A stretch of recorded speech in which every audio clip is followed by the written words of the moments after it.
Volume 52 of One Piece. Oh boy! It's something real special. And that ending. Oh. Let's do this. So we start off exactly where we left off in Volume 51. Luffy has finally punched that guy. I'm still very excited about him having punched that guy. I'm going to be honest with you. Still feels good. Feels good. And obviously, like we all knew what was going to happen.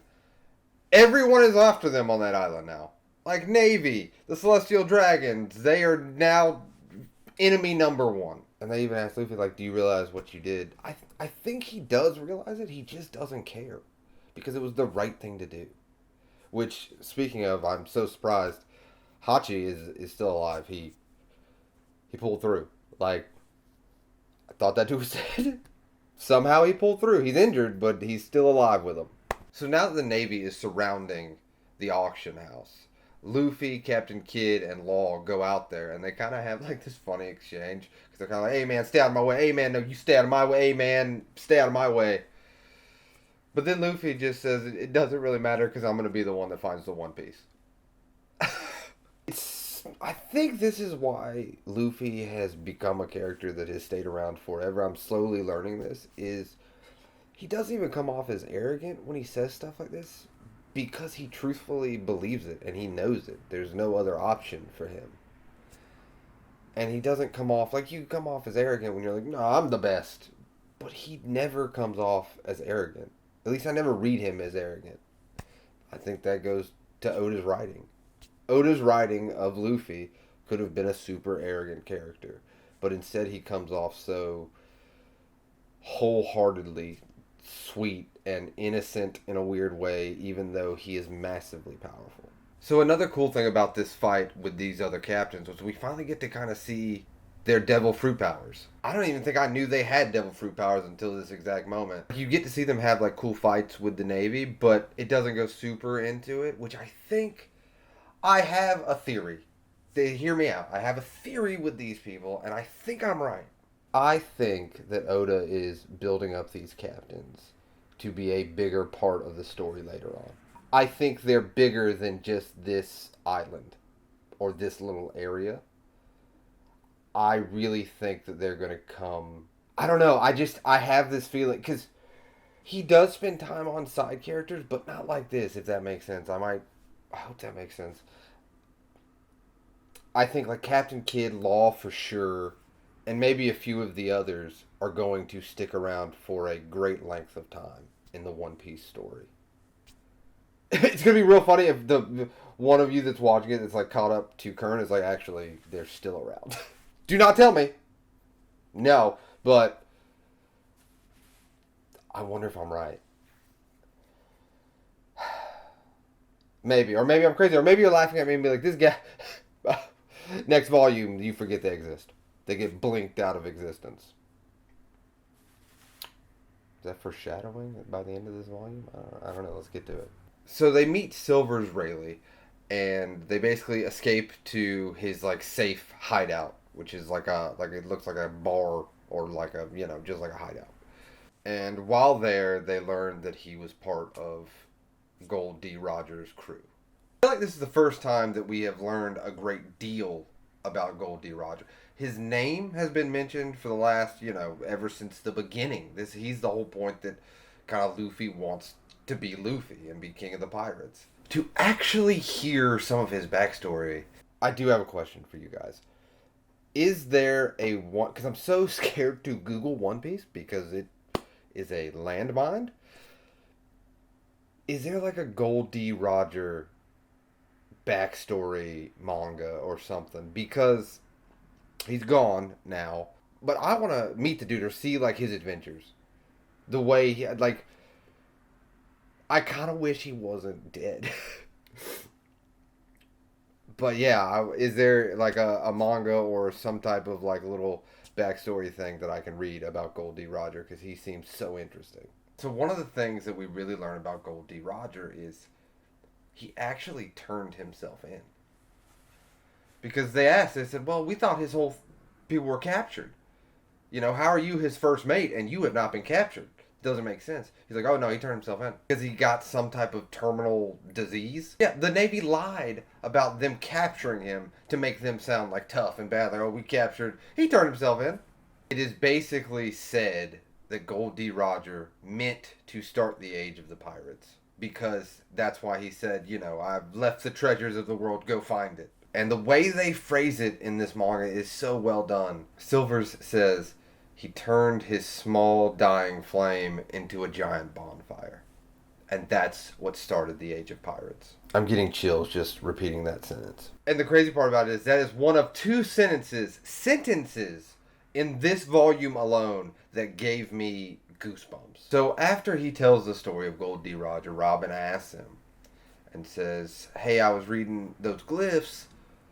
What is the will of D? And he knows, but he kind of tells her, and I thought this was cool. I thought he was such a great character because he actually asks her, he's like, yeah, I do know it, but don't be like us and kind of rush for this information. You'll figure it out, your own answer, as you travel the world in your own pace, in your own time. Like, I mean, yeah, that was all like, you know, Mr. Miyagi, very nice thing to say, but what? I would like to know what the will of D is. When she said will of D, it seemed familiar. Like, I think I kind of remember the panel in Skypiea where she reads about it, but we don't know much about it at this point. I'm sure you guys do, but I don't think I know much about it. So after he kind of tells her that, he says, well, do you want me to answer it? I can tell you right now. She's like, no, because she wants to find out herself what it actually means. And then Usopp says, hey, man, listen, where's the One Piece at? I'm going to be honest with you, he's one of the smartest people. He was like, hey, we have the guy that was there. Like, do you know? You have basically his first mate or best friend or whatever you want to call him. Great question, Usopp. He was like, let's get to the end of One Piece right now. It's only a 55-volume manga. We found it. But then Luffy stops the whole conversation. And he's like, no, do not tell me. If you tell me, I'll never go on another adventure again. That's the second goosebump part, by the way. And he goes to tell Usopp that that's not the point of being the Pirate King. He doesn't want to conquer anything. The person that's the most free is the Pirate King. And it's about the adventure. It's about the journey. It's not really about the One Piece. Which I knew, but I could never phrase it like he phrased it. And it, again, shows Luffy's heart of the whole thing. Is he's just having a good time being with his friends on this ship. And it's all about the journey. And it's not about the destination, like the saying goes. All of the conversations that happened in this little hideout was great character moments for these characters. Because then Usopp's like, oh yeah, I forgot. Just found out. I have this One Piece disease.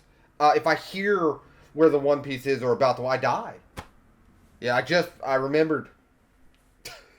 So Silvers agrees to do the coding. They said, it'll take me about 3 days. Go stock up on supplies for your journey. But then we are introduced to Kaizaru. And this is kind of like a theory. I have questions. Is he not drawn way more realistic than all the other characters? Like, One Piece has always had like a cartoony style, and it works for the story that Oda's trying to tell. But for some reason, like his forehead wrinkles... I know, listen, I'm getting into forehead wrinkles. I know I'm going deep. I understand. Listen, I am being consumed by One Piece. This is what happens. This is a cautionary tale for people watching this. But yeah, like I just feel like he's drawn kind of like he belongs in a different manga. And I feel like there's a reason. Because anytime I see something, I'm like, oh no, Oda, he's a smart dude, there's got to be a reason. But he's drawn really differently than others. Or maybe I'm reading way into it and I've gone off the deep end. But Kaizaru is basically taking on some other captains and just wiping the floor with them. He's a problem. They haven't said what devil power he has. He definitely has something. But he has been very mysterious. They haven't really given us a lot of information at this point. So I have no idea. I just know that he is an issue. He is a problem. Then we go back to Grove 12 where the Straw Hats are and Kuma's there. Facing all of them.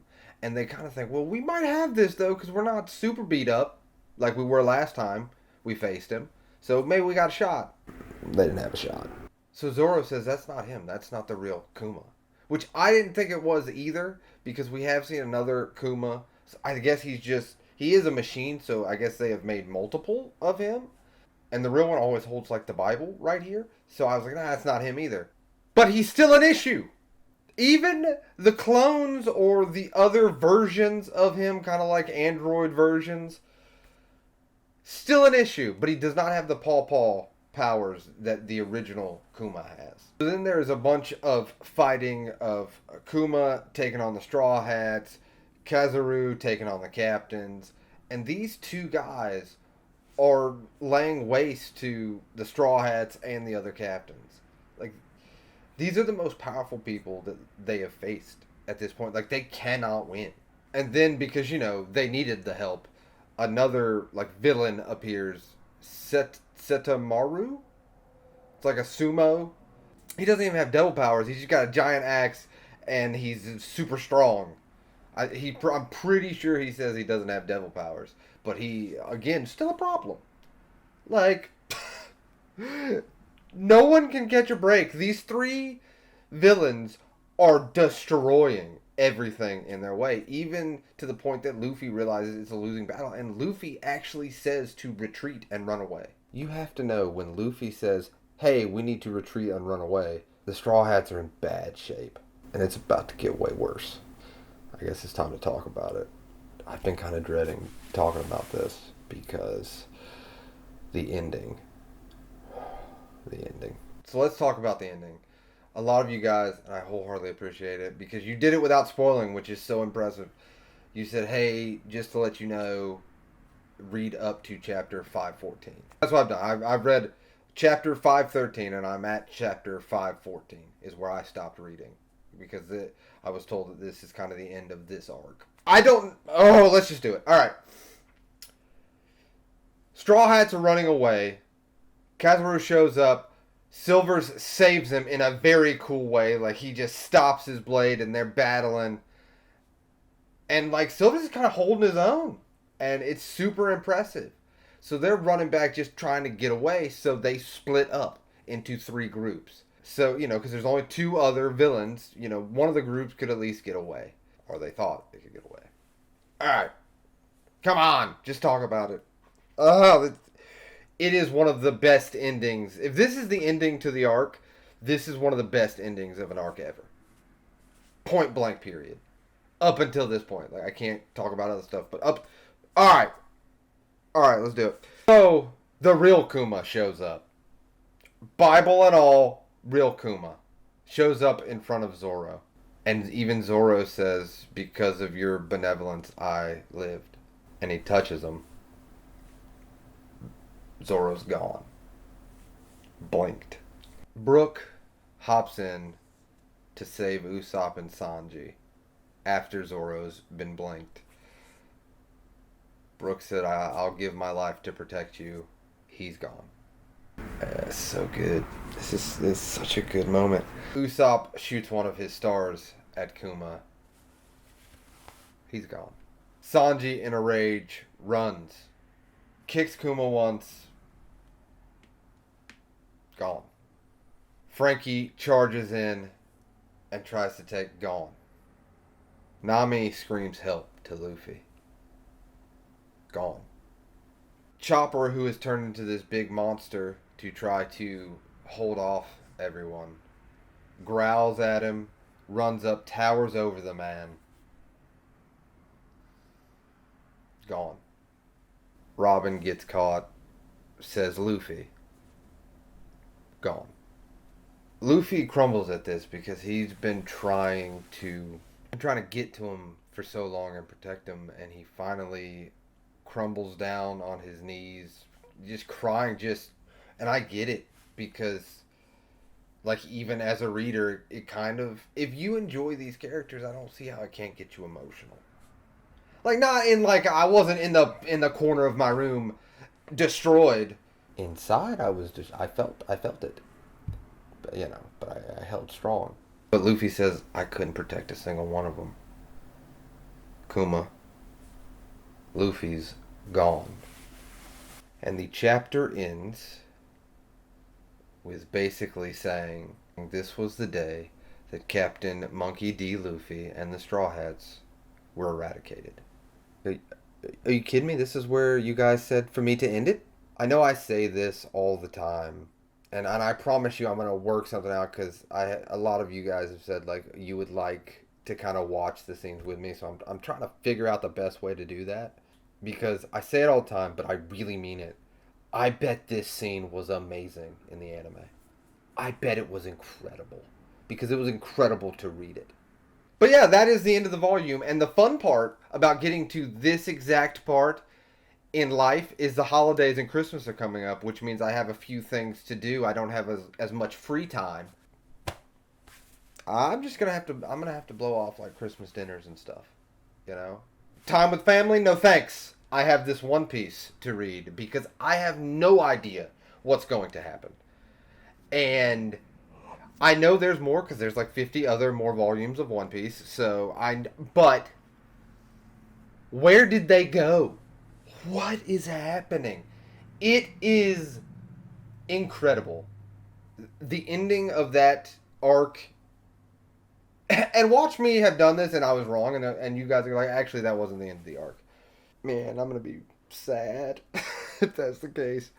But yeah, I have no idea what's going to happen, and I can't wait to read more.